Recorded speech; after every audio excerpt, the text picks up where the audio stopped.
परिचय। पिंकी, उस यूकेलिप्टस के पेड़ को देखो, वो कितना ऊंचा है।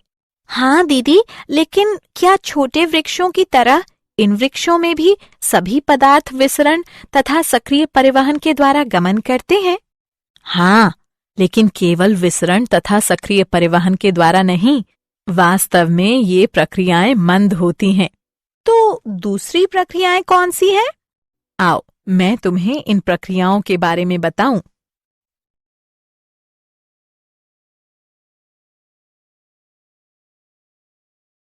उद्देश्य। इस पाठ के अंत में आप निम्न करने में सक्षम हो जाएंगे। सामूहिक या थोक प्रवाह प्रणाली को परिभाषित करना, एपोप्लास्ट और सिम्प्लास्ट पथों की व्याख्या करना, मूल दाब सिद्धांत का वर्णन करना, वाष्पोत्सर्जन खिंचाव सिद्धांत का वर्णन करना, वाष्पोत्सर्जन प्रक्रम की व्याख्या करना।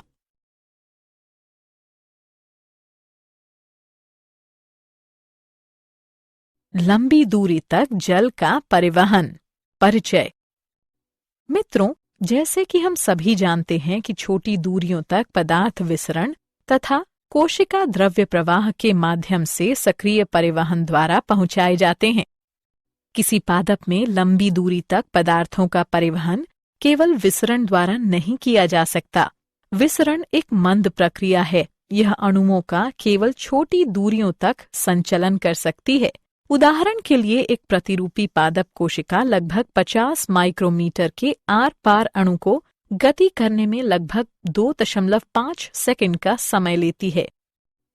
कुछ वृक्ष 50 फीट तक ऊंचे होते हैं, इसलिए हम सोच सकते हैं कि केवल विसरण के माध्यम से पादप में 25 से 30 फीट की दूरी तक अणुओं को गमन करने में कितने वर्षों का समय लगेगा।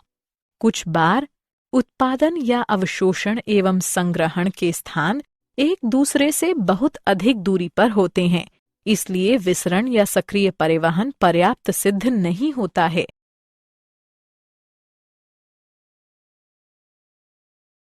सामूहिक या थोक प्रवाह प्रणाली।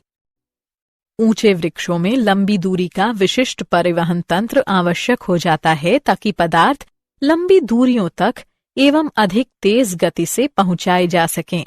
जल एवं खनिज तथा खाद्य तत्व सामूहिक या थोक प्रवाह प्रणाली द्वारा परिवहन करते हैं। सामूहिक या थोक प्रवाह में पदार्थों का एक स्थान से अन्य स्थानों तक परिवहन दो बिंदुओं के बीच दाब में भिन्नता होने के कारण होता है।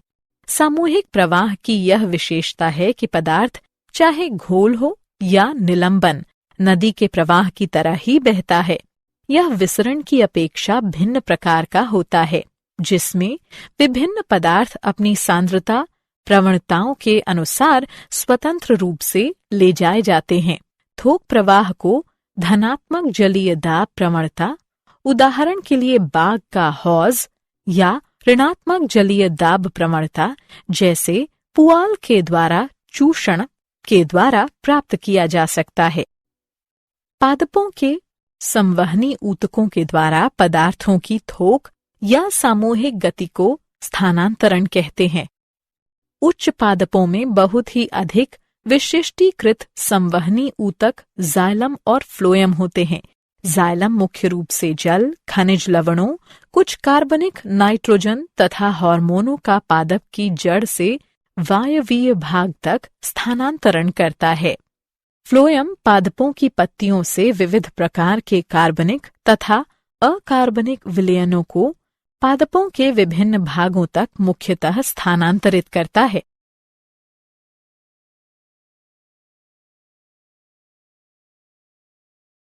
पादप जल कैसे अवशोषित करते हैं? आइए अब हम देखें कि पादप जल किस प्रकार अवशोषित करते हैं। जड़ें पेड़ों के लिए ज्यादातर जल को अवशोषित करती हैं, इसलिए हम मृदा पर जल डालते हैं, न कि पत्तियों पर। जल एवं खनिज तत्वों के अवशोषण का दायित्व मुख्यतः मूल रोमों का होता है, जो जड़ों के अग्र सिरों पर लाखों की संख्या में मौजूद होते हैं। मूल रोम पतली भित्ति वाले जड़ अधिचर्म के महीन विस्तार होते हैं।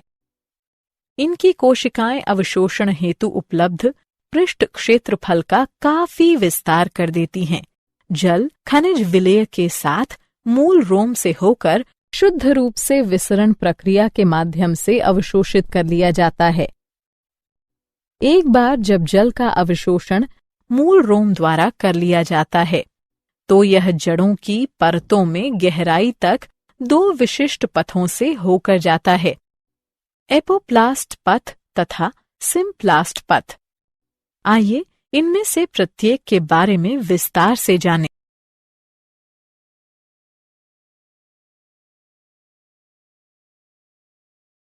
एपोप्लास्ट पथ।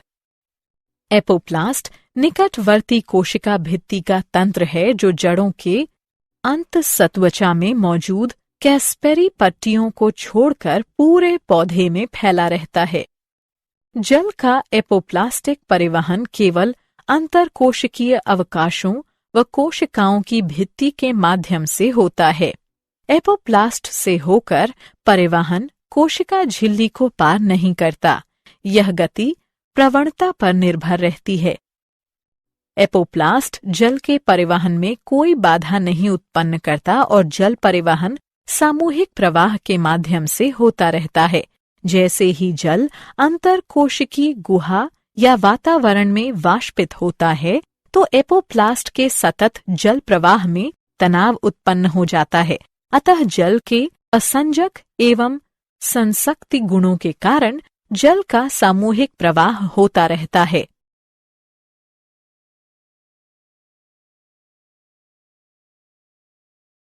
सिम्प्लास्ट पथ। सिम्प्लास्ट पथ एक अन्य पथ है।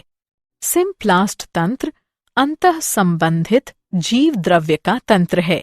निकटवर्ती कोशिकाएं कोशिका लड़ी से जुड़ी होती हैं जो जीव द्रव्य तंतु तक विस्तृत रूप से फैली रहती हैं। जल कोशिका झिल्ली में होकर कोशिकाओं में प्रवेश करता है, इसलिए इसकी गति अपेक्षाकृत मंद रहती है। गति से विभव प्रवणता होती है। सिम्प्लास्ट गति को कोशिका द्रव्यी प्रवाहन सहायता करता है। कोशिका द्रव्यी प्रवाहन हाइड्रिला पत्तियों की कोशिकाओं में देखा जा सकता है, जहां प्रवाह के कारण क्लोरोप्लास्ट का परिवहन आसानी से दिखाई देता है।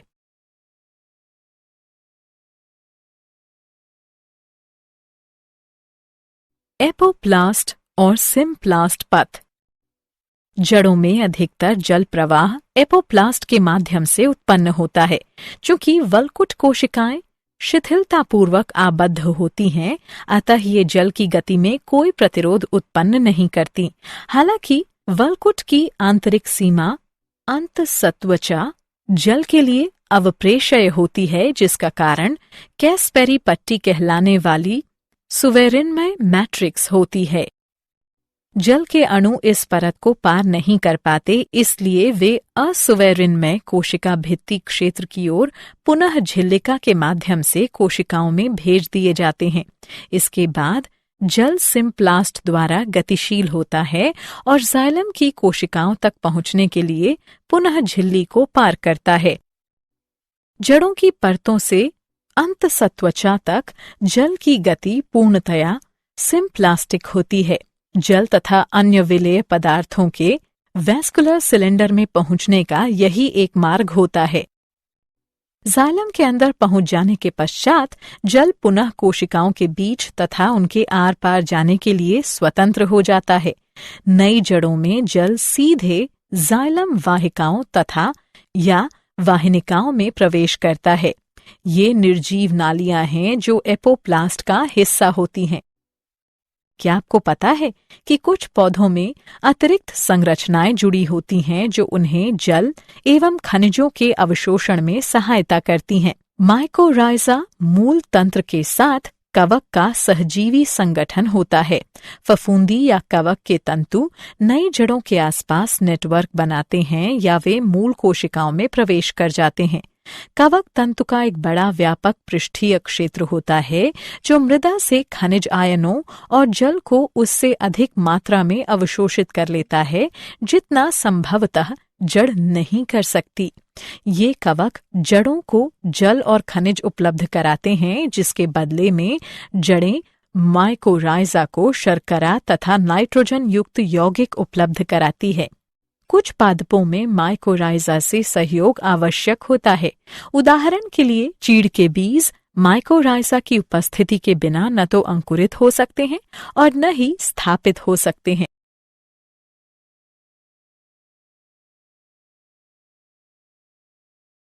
मूल दाब सिद्धांत। अभी तक हमने देखा कि पादप मृदा से जल का कैसे अवशोषण करते हैं और संवहनी ऊतकों में इसे कैसे पहुंचाते हैं। अब हम ये जानने का प्रयास करेंगे कि जल का परिवहन पादप के विभिन्न भागों तक कैसे किया जाता है।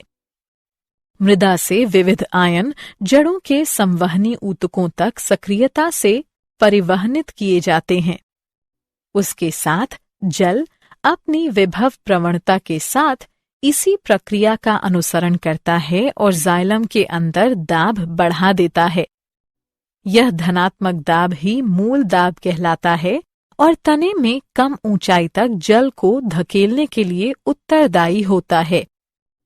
मूल दाब के प्रभाव रात में तथा प्रातःकाल के समय देखे जा सकते हैं, जब वाष्पोत्सर्जन कम हो और अतिरिक्त जल घास की पत्तियों तथा अनेक शाकीय पादपों की पत्तियों के सिरों पर शिराओं के विशिष्ट रंध्रों के परितः बूंदों के रूप में एकत्र हो जाता है। इस प्रकार द्रव के रूप में जल का हौस बिंदुस्राव कहलाता है। मूल दाब का व्यापक योगदान जाइलम में जल के अणुओं को निरंतर कड़ी के रूप में स्थापित रखने के रूप में समझा जा सकता है, जो कि अक्सर वाष्पोत्सर्जन के कारण उत्पन्न होने वाले वृहत तनावों के कारण टूटती रहती है। अधिकांश जल को परिवहनित करने में मूल दाब का कोई अर्थ नहीं है। अधिकांश पौधों की आवश्यकता वाष्पोत्सर्जनित खिंचाव से पूरी हो जाती है।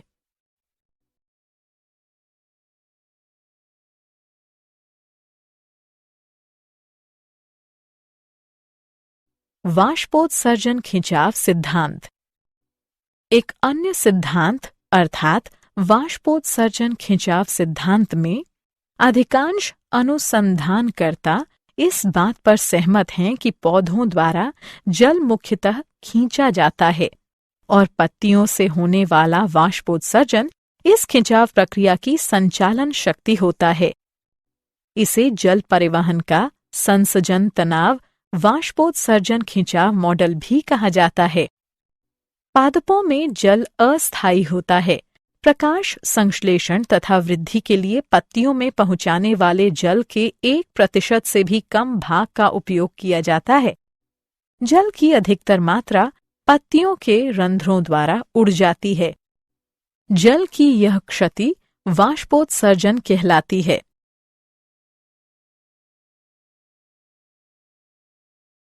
वाष्पोत्सर्जन। आइए अब इस मॉड्यूल के अगले प्रकरण अर्थात वाष्पोत्सर्जन को देखें। वाष्पोत्सर्जन पादपों द्वारा जल को वाष्प रूप में परिवर्तित करने के कारण होने वाली हानि है। यह मुख्यतः रंध्रों से होता है जो पत्तियों पर पाए जाते हैं। वाष्पोत्सर्जन में जल वाष्प की हानि के अतिरिक्त पत्तियों में छोटे छिद्रों जो रंध्र कहलाते हैं के द्वारा ऑक्सीजन एवं कार्बन डाइऑक्साइड का विनिमय भी होता है। सामान्यतः ये रंध्र दिन के समय खुले रहते हैं और रात के समय बंद हो जाते हैं। रक्षक कोशिकाओं की स्फीति में परिवर्तन रंध्रों के खुलने व बंद होने का मुख्य कारण है। प्रत्येक रक्षक कोशिका की आंतरिक भित्ति रंध्र छिद्र की तरफ काफी मोटी एवं प्रत्यास्थ होती है। जब रंध्र को घेरने वाली 2 रक्षक कोशिकाओं में स्फीति दाब बढ़ता है तो पतली बाहरी भित्तियां बाहर की ओर उभरती हैं तथा आंतरिक भित्ति को अर्धचंद्राकार स्थिति में आने के लिए बाध्य कर देती हैं। रंध्र छिद्र के खुलने में रक्षक कोशिका की भित्तियों में उपस्थित सूक्ष्म सूत्राभ की दिशा भी सहायता करती है। सेलुलोज सूक्ष्म सूत्राभ का अभिविन्यास अनुदैर्ध्य के बजाय अरीय क्रम से होने के कारण रंध्र छिद्र के लिए खुलना आसान हो जाता है। जब जल हानि के कारण रक्षक कोशिका की स्फीति या जल तन्यता खत्म हो जाती है तो तन्य आंतरिक भित्तियां अपनी मूल स्थिति में फिर से वापस आ जाती हैं। फिर रक्षक कोशिकाएं शिथिल पड़ जाती हैं और रंध्र छिद्र बंद हो जाते हैं। सामान्यतः एक पृष्ठधारी प्रायः द्विबीजपत्री पत्ती के निचली ओर अधिक संख्या में रंध्र होते हैं, जबकि एक द्विपार्श्विक प्रायः एक बीजपत्री पत्ती में ये दोनों पृष्ठों पर लगभग बराबर संख्या में होते हैं। वाष्पोत्सर्जन अनेक बाह्य कारकों द्वारा प्रभावित होता है, जैसे कि तापमान, प्रकाश, आर्द्रता, पवन की गति आदि। रंध्रों की संख्या तथा वितरण, खुले रंध्रों का प्रतिशत, पौधों में पानी की उपस्थिति तथा वितान रचना आदि वाष्पोत्सर्जन को प्रभावित करने वाले अन्य पादप कारक हैं।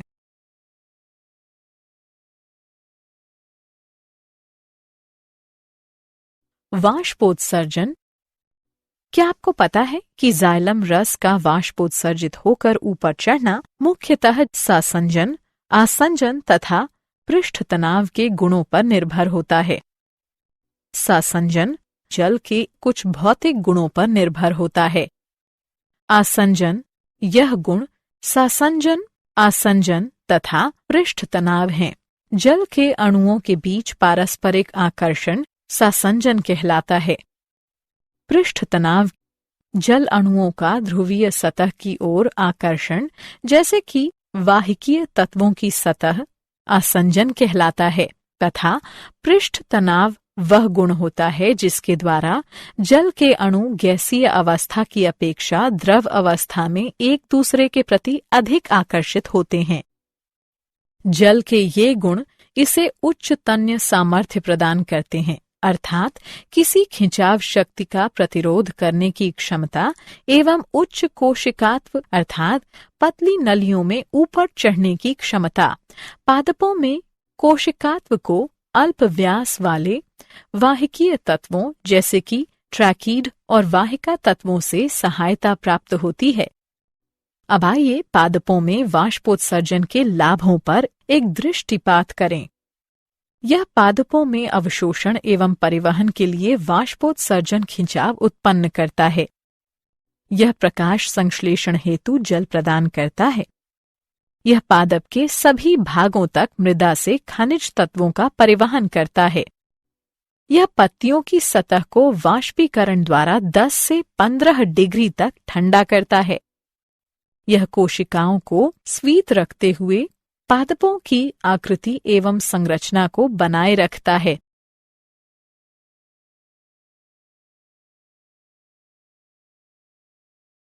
सारांश। आइए हमने जो कुछ सीखा है उसे संक्षेप में दोहराएं। किसी पादप में लंबी दूरी तक पदार्थों का परिवहन केवल विसरण द्वारा नहीं किया जा सकता। विसरण एक मंद प्रक्रिया है। यह अणुओं का केवल छोटी दूरियों तक संचलन कर सकती है। सामूहिक या थोक प्रवाह में पदार्थों का एक स्थान से अन्य स्थानों तक परिवहन दो बिंदुओं के बीच दाब में भिन्नता होने के कारण होता है। पादपों के संवहनी ऊतकों के द्वारा पदार्थों की थोक या सामूहिक गति को स्थानांतरण कहते हैं। जाइलम मुख्य रूप से जल, खनिज लवणों, कुछ कार्बनिक नाइट्रोजन तथा हार्मोनों का पादप की जड़ से वायवीय भाग तक स्थानांतरण करता है। फ्लोएम पादपों की पत्तियों से विविध प्रकार के कार्बनिक तथा अकार्बनिक विलयनों को पादपों के विभिन्न भागों तक मुख्यतः स्थानांतरित करता है। एक बार जब जल का अवशोषण मूल रोम द्वारा कर लिया जाता है तो यह जड़ों की परतों में गहराई तक दो विशिष्ट पथों से होकर जाता है, एपोप्लास्ट पथ तथा सिम्प्लास्ट पथ।